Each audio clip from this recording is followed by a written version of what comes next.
Bismillahirrahmanirrahim. Assalamualaikum warahmatullahi wabarakatuh. Perkenalkan, saya Nur Aini Zakiyah dari SPI 4D. Di sini saya akan melakukan review terhadap 3 buku yang ditulis oleh Dr. Asep Ahmad Hidayat. Baik, langsung kepada buku yang pertama, yaitu mengenai sejarah tasawuf dan tarekat. Secara komprehensif, buku ini membahas mengenai konsep, sejarah, dan perkembangan tasawuf dan tarekat di dunia Islam, khususnya di kawasan Asia Barat, Afrika Utara, dan juga Asia Tenggara.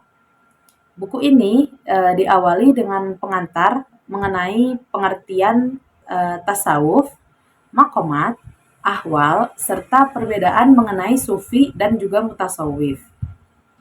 Buku ini membahas mengenai sejarah awal perkembangan tasawuf, memperkenalkan tokoh-tokoh besar seperti Hasan al-Basri, Robiah al-Adawiyah, Junaid al-Baghdadi, dan tokoh-tokoh lain, serta membahas mengenai pertumbuhan dan perkembangan ajaran, tarekat, pokok pemikiran, dan juga kasus-kasus kontroversial yang menjadi bagian dari sejarah tasawuf.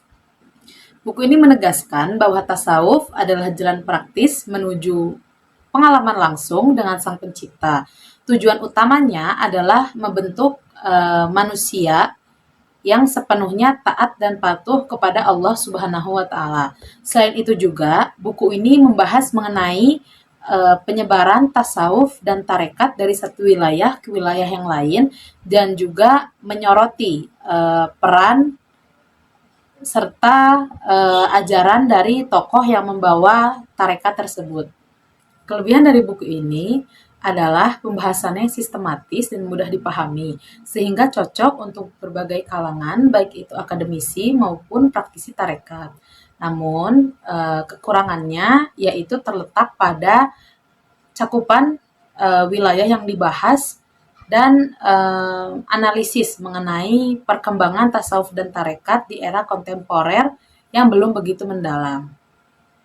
Lanjut kepada buku yang kedua, yaitu Studi Kawasan Dunia Islam.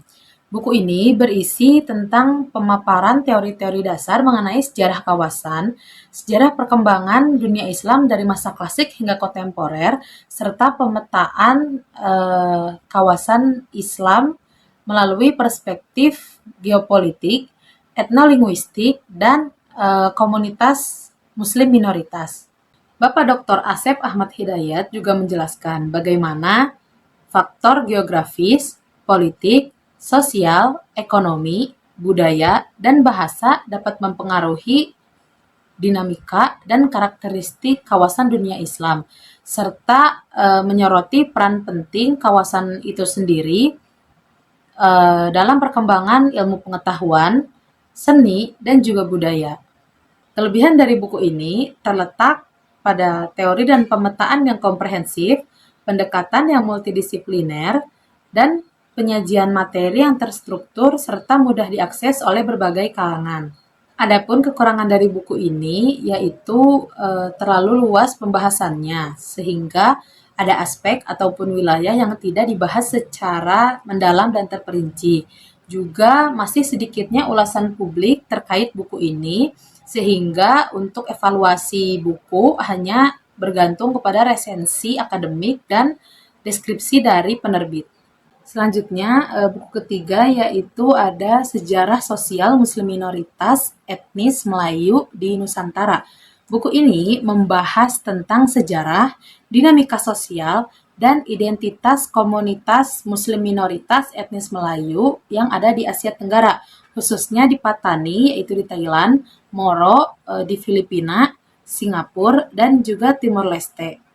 Buku ini membahas tentang teori masuknya Islam ke Nusantara, lalu membahas juga tentang proses sejarah yang menjadikan Muslim Melayu sebagai minoritas di negara-negara tersebut. Juga membahas tentang dinamika sosial, politik, dan budaya yang mereka hadapi. Penulis juga menyoroti bagaimana komunitas Muslim minoritas ini mempertahankan identitas agama, tradisi, dan budaya mereka di tengah tekanan sosial dan politik dari masyarakat yang mayoritas non-Muslim. Kelebihan dari buku ini yaitu ditulis dengan bahasa yang sistematis dan mudah dipahami.